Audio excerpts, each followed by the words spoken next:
प्रायश्चित केलं, एक तर जगाच्या पाठीवर लेकराचा स्वीकार समाजाने करावा असं तुम्हाला वाटत असेल तर एक काम करा, तुम्हाला देहांचं प्रायश्चित घ्या.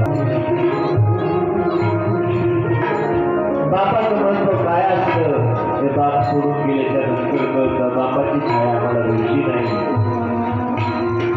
माईची माया आम्हाला भेटली नाही. चार व्यक्ती मधुकरी बाबू जीवन जगलं, माझ्या माऊलीनं माय आणि बाप दोन्ही जागा गेली. काका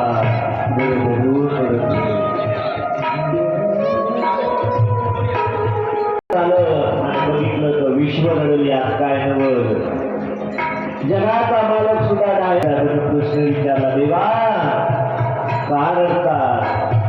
जगाच्या मालकानं उत्तर दिलं, रुक्मिणी आजपर्यंत अनेक